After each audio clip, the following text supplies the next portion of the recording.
Welcome back to Kettlebells and Cocktails and another Focus on Female episode. I am so very excited to have a specialist that many of you have requested over the last couple years. Carla DiGirolamo is here with me, and she's a reproductive endocrinologist specializing in women's athletic performance. Carla, thank you so much for coming on the show with us. Thank you for having me, Nikki. It's a pleasure to be here.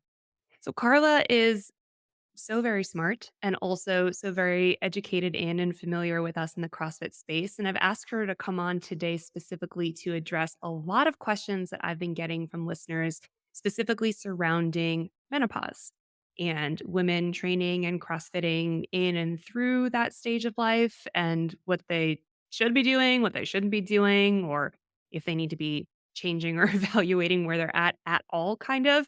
And so, Carla, I am made of questions when it comes to that sort of like phase and season of life. But before we get into all of that, can you just tell our listeners a little bit about you and your background and your specialties? Sure, sure. So before I was anything else, I was a recreational athlete. I've been in athletics since, I was 6, 7 years old. Not competitively, but recreationally competitively. And so fitness and sport has been a huge part of my life. And then I went to medical school and decided to specialize in women's health and then further became an endocrinologist, a reproductive endocrinologist. And I've been practicing at a practice called Boston IVF for the past 18 years as a fertility specialist. But I also am credentialed as a menopause specialist, and I also see perimenopausal and menopausal patients. I do consultations for Wild Health. I see women from puberty all the way up through menopause because hormonal issues are very prevalent in women of all ages who are athletes. And so that's kind of the niche that I have carved out for myself. I'm an avid CrossFitter myself. I've been doing that for the last 7 years. And I just think it's the most incredible fitness movement ever. So I brought my two passions, my two worlds together and found this great niche of helping women who are high performers. You are quite literally the perfect person on this planet to answer the questions that some of our listeners have because I'd say I break it out into two major categories. A lot of people have sent messages being like, "Can we please get someone on the show to talk about menopause because I don't know quite how to pull back when I get to this phase of life. I'm not feeling great. I don't feel like myself. Like I want to scale things back and I don't know quite how to do it." And then I have sort of this other group of women who are like, "I don't want to change shit. Like, who cares if I'm 40, 50, 60, whatever, or experiencing changes? Like, I want to know how I can continue to push myself no matter what my body is going through because that's what I like." And so I kind of will, it's a can of worms I know I'm opening up here, but I kind of will start by just asking, is there a baseline like you should or you shouldn't when you enter into that phase of life? Or is it so very dependent? It is very dependent. It is so different for every woman. I mean, when you think about the population of menopausal women in the world, I mean, there's billions of menopausal women. Some are sedentary, some are elite athletes that are still competitive in their 50s, 60s, and beyond. You've got different races and ethnicities, and menopause affects different races and ethnicities differently. You've got people with certain health conditions. I mean, it's such a heterogeneous group that it's very, very difficult to paint that group with one broad brushstroke. So the key to this phase of life is figuring out A, what your goals are, and B, what your personal situation is. What is your health history? What have you struggled with? What are your, like I said, what are your goals going into this stage of life? What kind of athlete are you? Are you an endurance athlete? Are you a CrossFitter? Are you a power lifter? All of those things play a role in how you can be your fittest, fastest, strongest self going into this next phase of life. And it also may require reevaluation because, you're 40 and it's like, all right, things aren't the same as when I was 30. And so you fix some things like, all right, this is good. And then you're 45 and say, I got to readjust again. And then 50 comes along and it's like, oh my God, nothing's working anymore. Then you got to readjust. So this phase of coming out of our reproductive lives and into our reproductively quiescent part of life is really a dynamic process. It's fluid, it's always changing. And the better you know yourself, the better off you'll be because then your coaches and your providers can help you work within your particular framework. So this is there's never been a question that made it more obvious that I'm 35, but what qualifies as being menopausal exactly? Like, what are the things that you need to look out for? How do you know when you're there? And for the record, what does perimenopausal even mean? I don't know. So, oh, you'll find out. But going, I've heard some great things. Sounds awesome. So the medical definition of menopause is 1 year beyond your final menstrual period. And on average, that occurs in American women, on average, age 51 to 52 is Okay. when she will be 1 year beyond her final menstrual period. There are a lot of exceptions to this, a lot of things that confuse this diagnosis. If someone has had a hysterectomy and doesn't have periods Right. anymore, well, how do we know? If she's got a progesterone IUD, well, how do we know? So, there's a lot of things that can complicate that. And sometimes symptoms and blood work can help us in those situations. But in general, the medical definition is 1 year beyond the final menstrual period. So it's more menstrual period driven than it is laboratory driven. We only use laboratory tests when the diagnosis is confusing. So that's what menopause is. Well, what is perimenopause? Perimenopause is the time that occurs when you are no longer able to conceive children with your own eggs. And I clarify that because at Boston IVF, we do a lot of egg donation cycles and women are having babies into their 50s. So if we're thinking about our own eggs, we usually lose that capability around age 44, 45. At that stage, 95% of women have completed childbearing.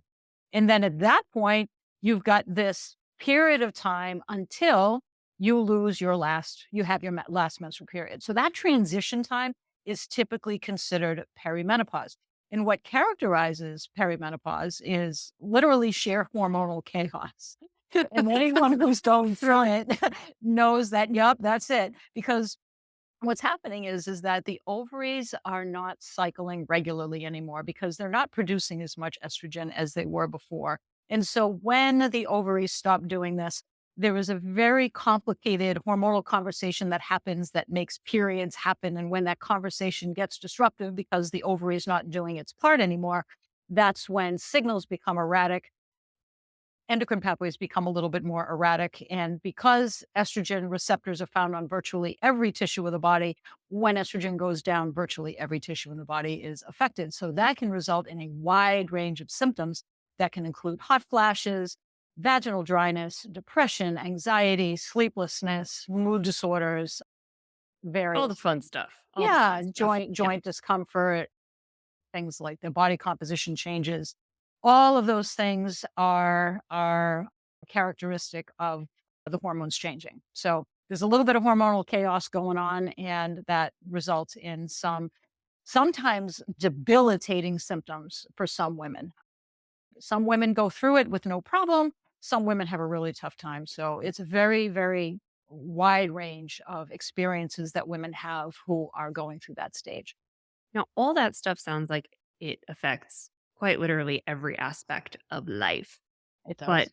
specifically, when you are in a CrossFit gym, whether you're an elite athlete or you're just average Joe, like most of us listening to this show, go in 3 to 4, maybe 5 days a week on a good week, and you're just trying to like sweat for an hour so that you can go home and eat as much pizza as you want for dinner and not feel too bad about it. If you are in that cycle and you all of a sudden have all of these hormonal disruptions happening in your body, what does that look like as you're trying to train?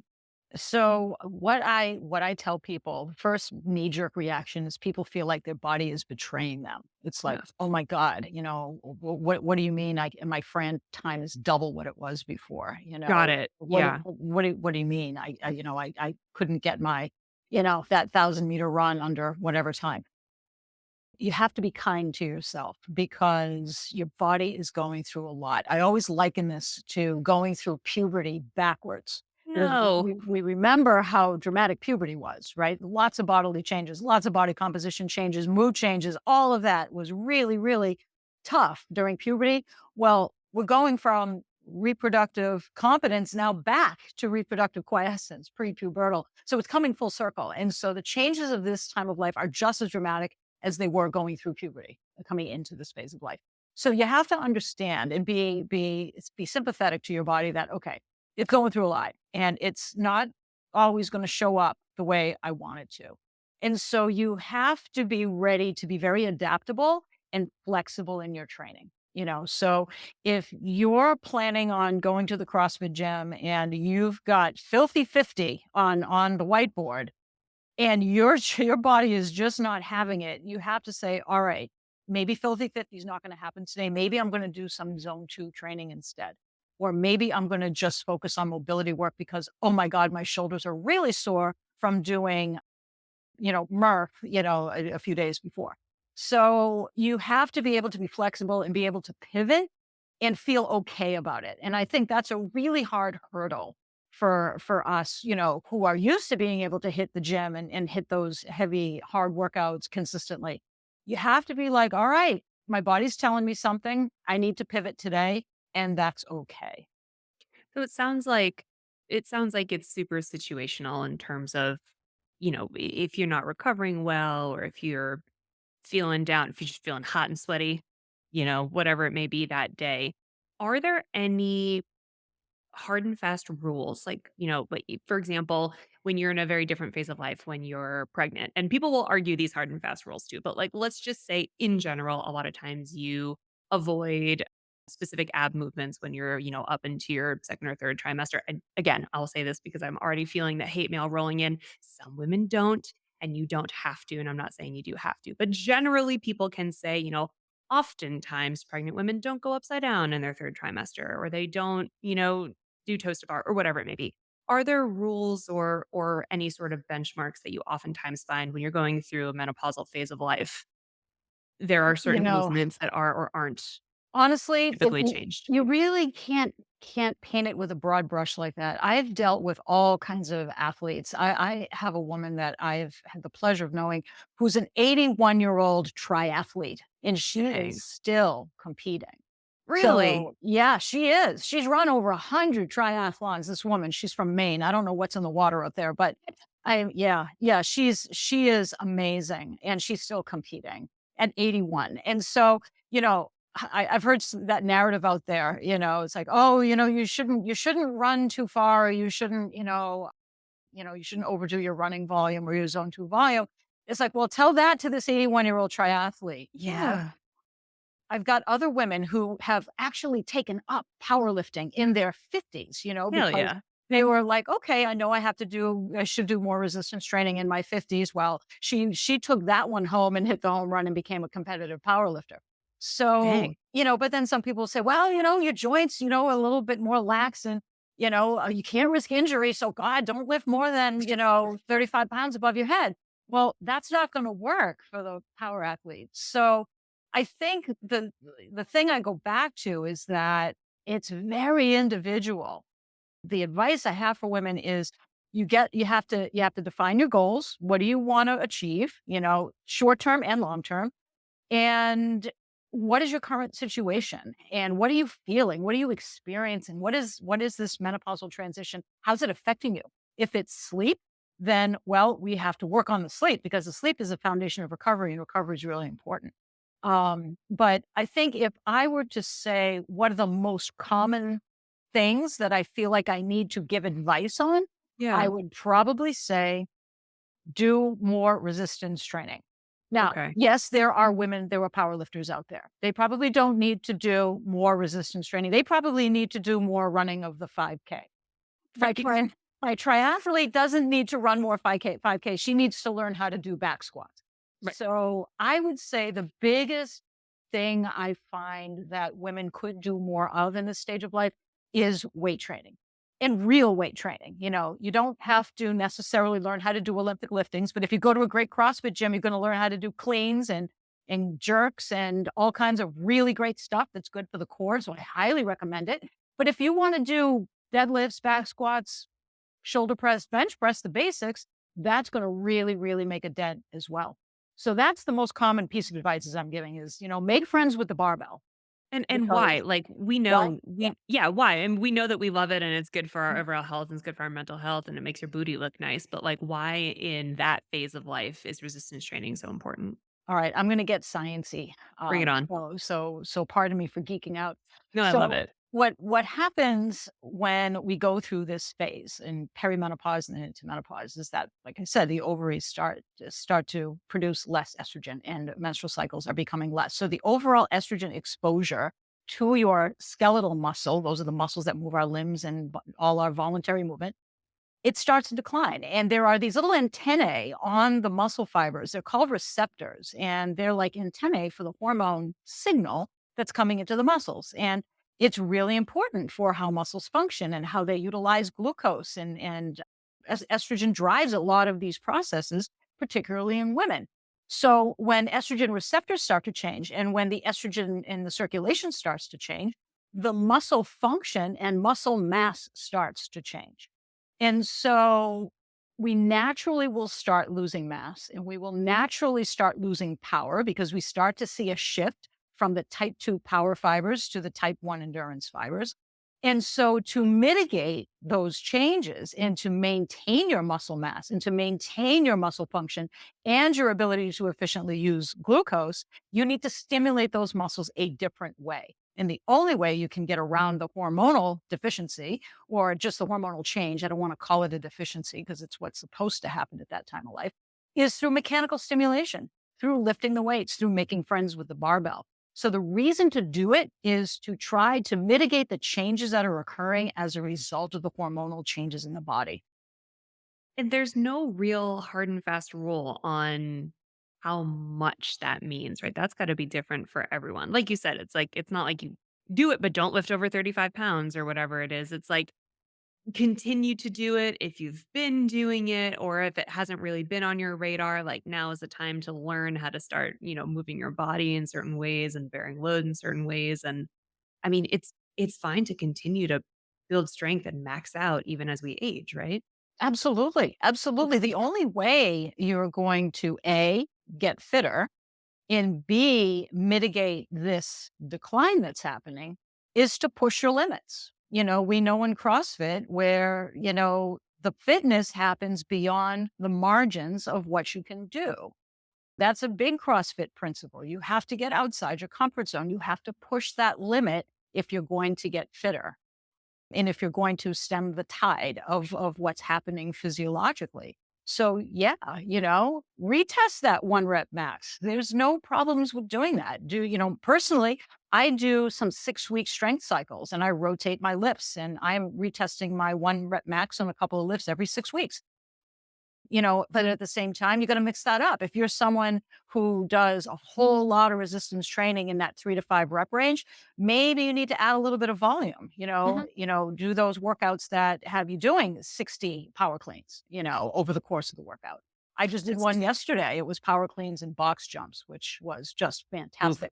Yeah. And you got to do that though. You got to shake the tree because the body is looking for stimulation and the body is incredibly good at adaptation. So you can't do the same thing all the time. I mean, that's the whole principle behind CrossFit, constantly varying Constantly I was like, it's movement and almost how you like get to it. Yeah. constantly varied is kind of the way at it. Yeah. Yeah. And I mean, I'm biased because I'm a CrossFit trainer, but I think CrossFit is the best training modality for women in this stage of life. But then, Carla, how do you deal with helping clients and patients who are doing all the right things, right? Like they're doing the constantly varied movements and they're trying to max out or they're lifting hip, whatever, they're stimulating their bodies to their best abilities, but then they're met with the mental block or the difficulty of, well, I feel like shit today. Or like I'm having a hot flash right now. Or like, well, I'm so sore from back squats yesterday that I can't even come in and do anything today other than mobility because it's like we're encouraging women to keep getting after it and keep doing the thing and then they're also like slamming into the brick wall of their bodies like you said feeling like they're almost betraying them. Yeah. So how do you help them through that mental So block? so the first thing, it's funny that you say mental block because a lot of women in this phase of life experience anxiety. I deal Yeah. with a lot of endurance athletes who will say, like mountain bikers, will say, I have done this course so many times, but yesterday I was petrified to do this course. Hmm. And the anxiety gets the best of them. And why is that? It's because estrogen receptors are found in the brain and in the mood centers and in the serotonin system.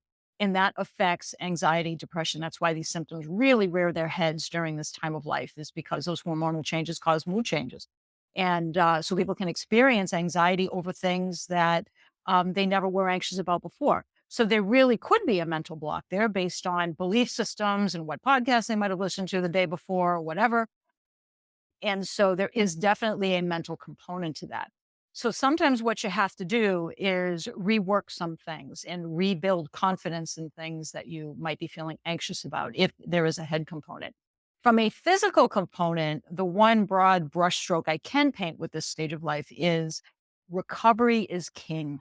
We have Mhm. to warm up a little more. We can't skip that cool down. And the reason is because this is an inflammatory catabolic stage of life where, losing muscle mass, we're losing bone mass. Estrogen also impacts the ability to recover and stave off inflammation. So it can be much more inflammatory. So this is why, oh my God, my joints hurt more. It hurts more to get out of bed. I feel like I'm 80 years old.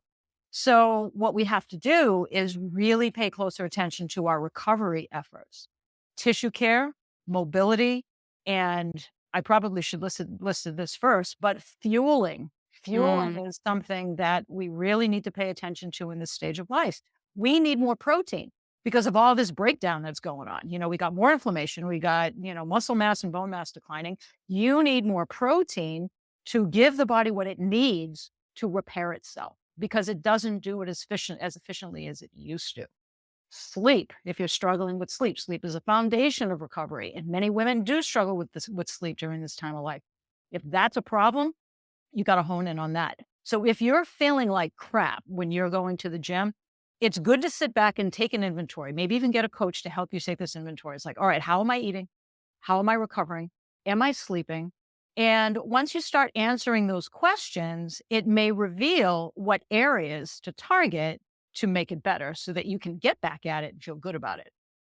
It sounds like all you gotta do is when you hit 44, just eat a whole bunch, work out a whole ton, and spend all your other free time sleeping. It sounds great to me, honestly, but also probably, full on impossible for us and the lives we lead and the jobs we have and the families we hold. So, I know that this is gonna be a question that a lot of people have, but in addition to kind of trying to do all of the right things, when you hit that menopausal or menopausal phase, are there other things that you typically recommend to people, like supplements or additional regimens? I know you mentioned mobility already a couple times. I know we're not doing that. Let's be real.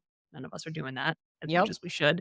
Yep. But in addition to that, like, is there ever anything that you recommend that could just be kind of like extra supplemental, that kind of thing? Yeah, there's a few things that I think are game changers. From the supplement end, I think creatine is a fantastic supplement.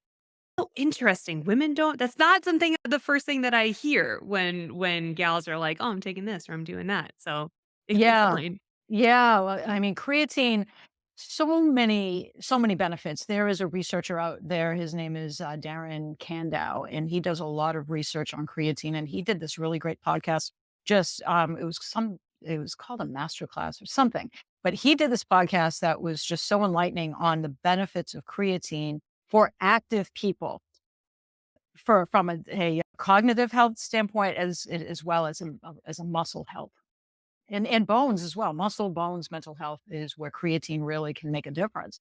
But really the benefits of creatine are if you're active and if you're active consistently, because what creatine does is it provides a source of energy for the muscles. It's like battery juice for your Mm, mitochondria. The mitochondria are the batteries in your muscles that make them move and is a source of energy. And what the creatine is like battery juice that keeps those batteries charged so that you can do those extra 2 reps so that you can maybe eke out that 5-pound PR. So that's what creatine is. And it helps, it just provides all the basic stuff that a muscle needs to perform at its very best. So it's very well studied. It's probably the best studied supplement out there. And it's got an incredible safety profile. So it has tremendous benefits for women, especially during this time of, like I said, catabolic breakdown of the muscles and the bones. You want to give the muscles and bones every possible advantage that they can have to mitigate these changes. So that's why I love creatine, is because it really has been, supported by research. It's very safe, and it can help muscles, bones, and cognitive health. So that's one of my go-tos. I take it myself.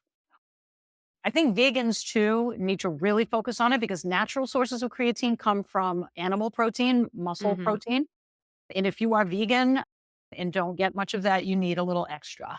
So I think it's a particularly good supplement if you're one that does not consume a lot of animal protein.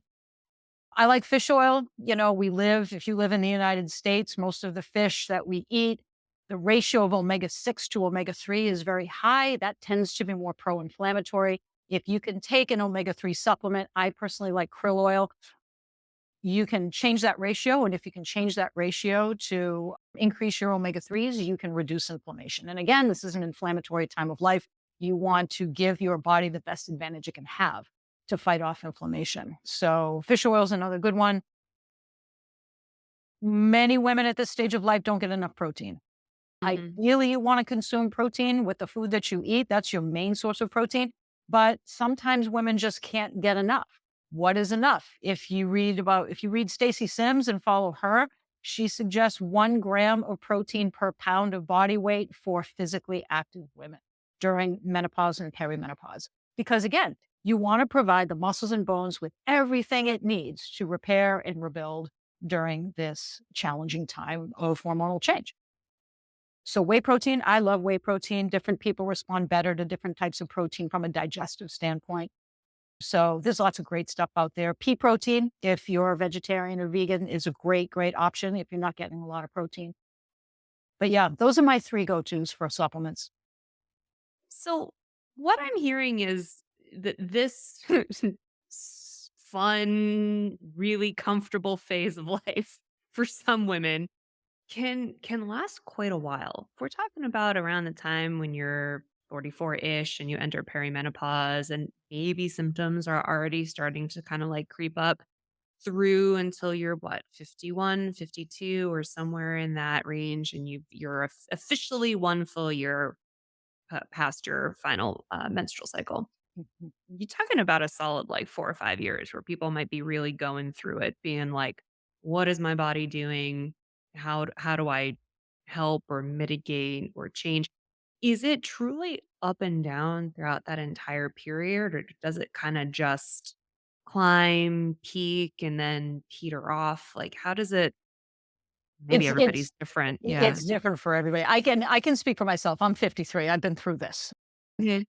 When I was 45, that's when I started doing CrossFit. That's when I Oh, really upped my game. And had nothing to what? I do. didn't realize it was not Yeah. that long ago. Good for It's not you. Yeah, it was not that long ago. It was my birthday, and every birthday, I take an inventory of how did I get fitter from the year before? And my Yeah, what a goal is to great system. keep getting fitter. You gotta look back on the last year and say, "How did I get fitter than I was in my last birthday?" So that's kinda what I do for myself. And so my 45th birthday, I said, "You know what? I've been teaching a lot of Les Mills body combat, body pump, and, spending a lot I of time in the also used to be gym." a Les Mills trainer back in the day. Oh, Look at yeah. us. It was so Yes. fun. It was For the so record, fun. I taught Shabam, which was the Les Mills version of Zumba, and it Oh, was so fun. This was it's like really the fun. first year I started coaching CrossFit. I also was coaching that at the same time and working full time and being crazy. So, but that was a long time ago. Anyway, continue. Sorry. Yeah, yeah. So yeah, Les Mills flashback. Yeah, So fun. that was really how I first started being a fitness professional, is when I got certified to be a body combat instructor, and it's been well over a decade. So that was like my first tiptoe into being a fitness professional. So I did that for a while, and and I also played competitive tennis. I played USTA tennis. I played singles, and I felt like as I was getting older, like, I could only find women to play doubles tennis with, and I'm a runner, I'm a baseline ball slammer. I mean, that's what I like to do. Mhm. I couldn't find anyone to do that with anymore, besides Nobody my wants to husband. play with me. Exactly. So I Yeah. needed to up my game, and so on my 45th birthday, I decided, "All right, I'm going to try this whole CrossFit thing.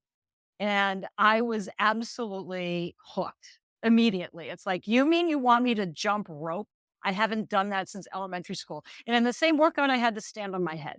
So the fact that I came back after having to do those two things in my very first workout was a testament to how I was hooked. Well, you And found classes of people who are willing to play with you. That's exactly what it is. that's what it came down Uh-huh. to, is I needed friends to play with. This is Mhm. really what I needed.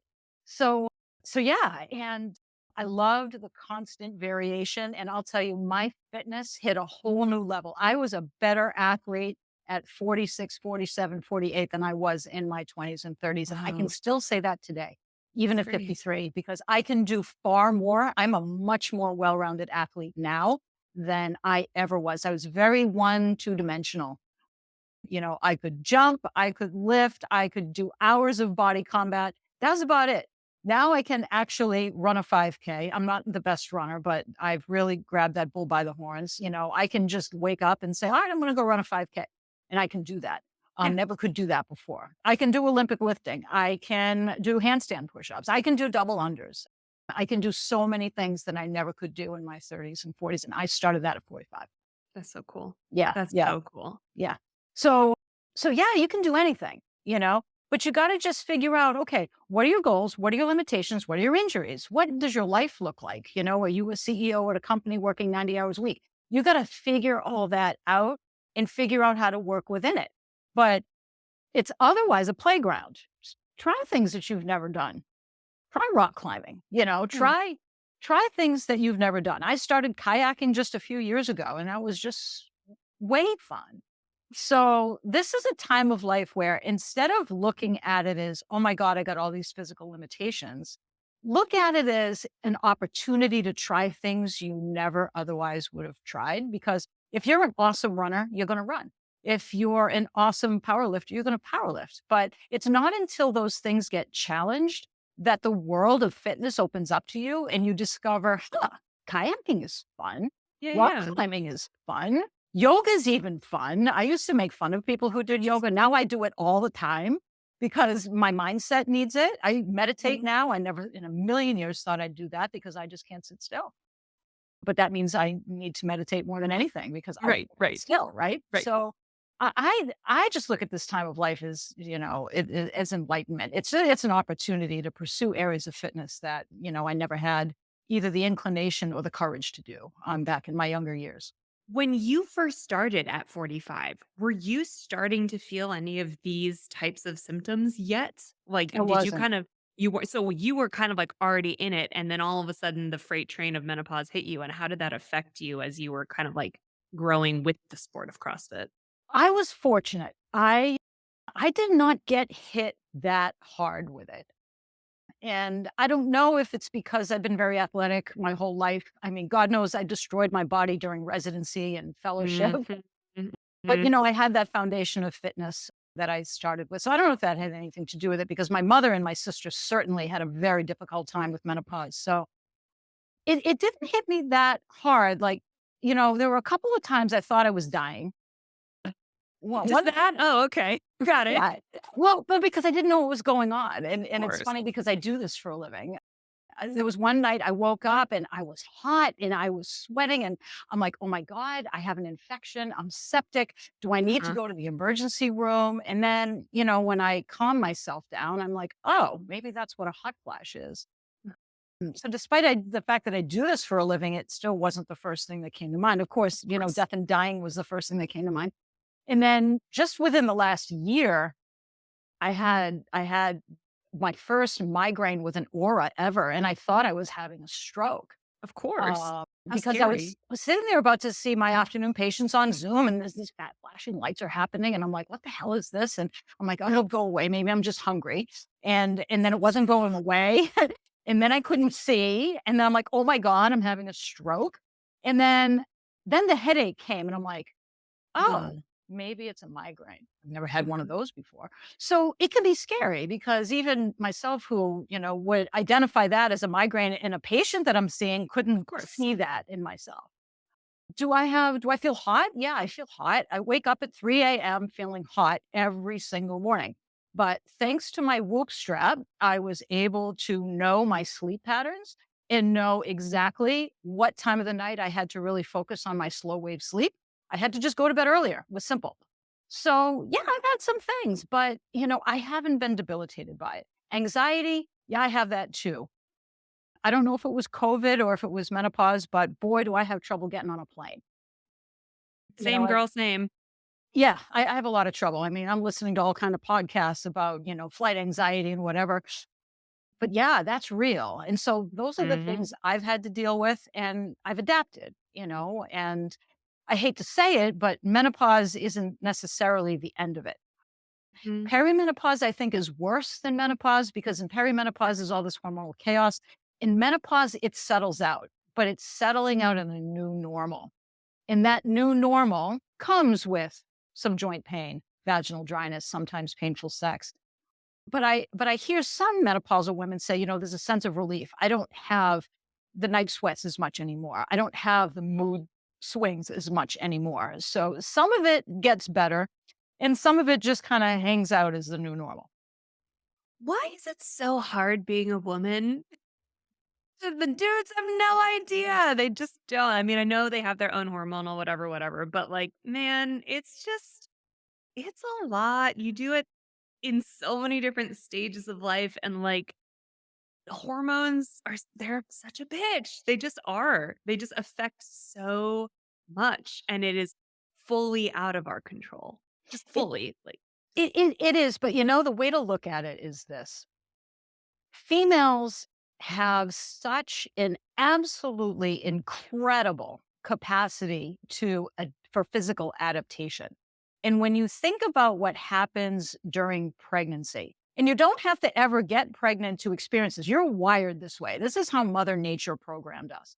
When you think about pregnancy, your cardiac output, that's the amount of blood that your heart is able to pump. It increases by 50% during that's pregnancy. insane. Okay. That's insane. 50%. And so your chest cavity, your ribs expand, your chest cavity has to expand to maintain your oxygenation capacity to accommodate this entire human living in your abdomen. Your bones and joints need to adapt because the pelvic joints, your bones need to separate to accommodate this baby. So there are incredible adaptations that happen during pregnancy that women are capable of. And a lot of physical performance is linked to our ability to carry a pregnancy because think about what you need to carry pregnancy. Your cardiovascular system is getting taxed to the hilt. It's challenging your ability to use nutrients because you got to share the nutrients you're taking in with another human. Mhm. But we do this. And what's mind-blowing is that women in the poorest health can seem to do it too. So Uh-huh. we have this evolutionary wiring that makes us so adaptable physically. And that's really what physical fitness is the ability to adapt. And we are better at that than our male counterparts and anyone else on the planet. So suck it, guys. That's what I hear. No, you know what's funny? When I was pregnant, and had a lot of questions about what I was capable of because there's not a lot out there. There's more now even than there was 2, 3 years ago when I was pregnant, but I was really frustrated at the lack of resources that I had right away and all the research I had to do on my own and the fact that my healthcare providers in and of themselves were not particularly educated on those types of things, and my OB nurse once told me I wasn't supposed to lift more than 25 pounds, and I'm like, "Well, I just clean and jerked 170, so I know. I don't know how to have this conversation with you." But I remember looking to my husband, who is also a medical provider in a right, being like, "I don't know how I'm supposed to scale and pull back when I don't feel like I need to at the moment." And his answer to me was, Nikki, female lionesses 9 months pregnant still have to hunt for their entire pack. Like, you are quite capable.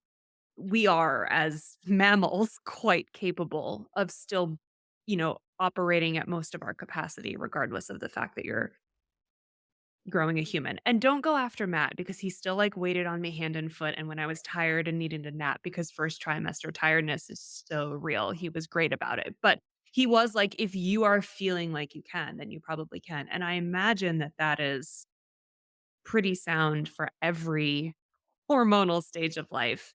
Even when you're, having a really bad menopausal day, but then having a really great day in the same Mhm. year, like you probably can go back to pushing yourself if you're feeling up to it in that moment.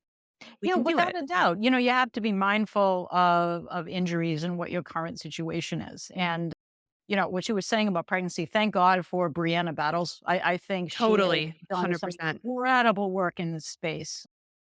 Yeah, she's amazing, and a lot of the principles that she talks about in pregnancy is also true in menopause because I've read a lot of her stuff and I'm like, "You know what? There's a lot of truth here that also is applied to menopausal women." And that is that every woman's experience of pregnancy and menopause is different, and there are certain things you have to be aware of that are changing in your body. This is true of both pregnancy and menopause. And with those changes, you kind of have to figure out how to work within it. Listening to your body is not enough. There's some very specific things that you have to apply to your own situation. Yeah. So, I don't think listening to your body works. I'm no, sorry. I've spent the it doesn't last always. decade CrossFitting trying to ignore my body. I have taught my brain how to ignore every red flag of I'm redlining, I can't do another rep, I can't whatever. Like I've spent a decade ignoring those things. I don't know how to listen to my body. I don't. Yeah, it's more of a negotiation. I think when Totally. you get to menopause, it's like your hostage negotiation skills are really honed because that's what it feels like you're doing just to get to Mhm. the gym sometimes. But, you have to say, "All right, what's going on with me today?" And, sometimes your body is just saying, "Look, this is a non-starter." If you're experiencing a lot of pain, like you go in, say you do your push-up warm up, you're about to do Cindy, and you're doing your push-up, and your shoulders are just they're hurting. You have to listen to that, and say, okay, why is this? What is the Mhm. problem? And you might do some mobility testing. I mean, check out Kelly Starrett's The Ready Mhm. State and do some, listen to some of those clips that he has about testing out your movement and doing some mobility work and try to achieve pain-free movement.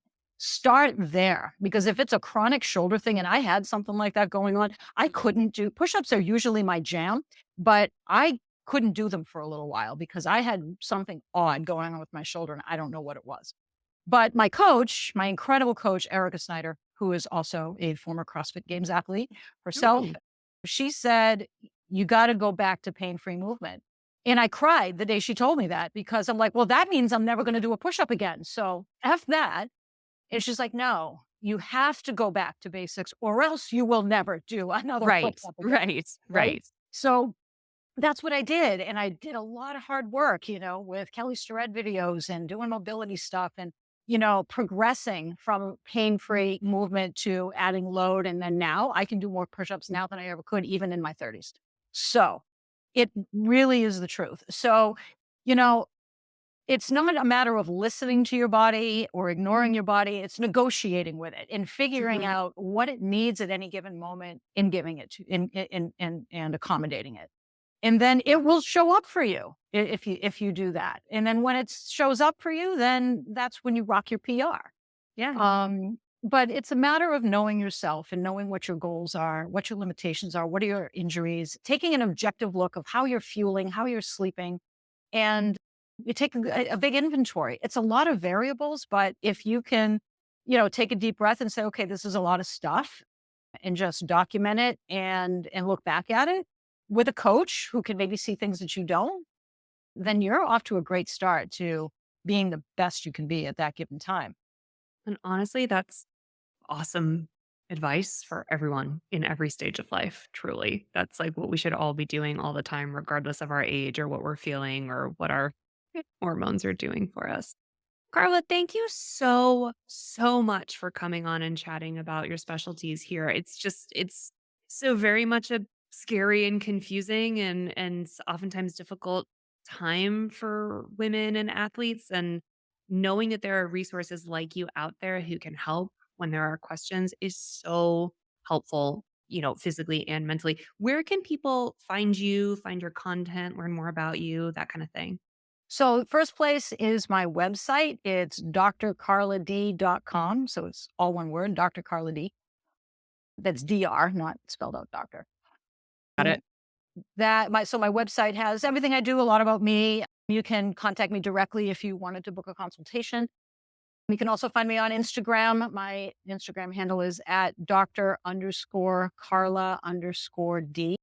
You can find me by name, Carla DiGirolamo on Facebook. You can find me on LinkedIn as well. Same thing by my name. I also have a blog. It's called Athletic Aging, and it's athleticaging.blog, all one word. And I also have a sister blog to that for reproductive age women who are high performing individuals.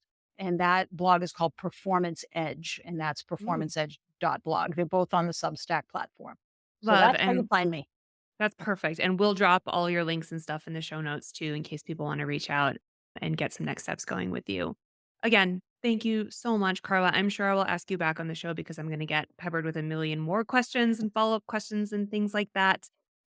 But in the meantime, for everyone listening, thank you guys so much for tuning in to another one of these Focus on Female episodes. As always, I'm so open to your ideas, to your guest ideas, to your topic ideas. Shoot me a DM or slide into the DMs of the Kettlebells and Cocktails Instagram too, and let me know what you think.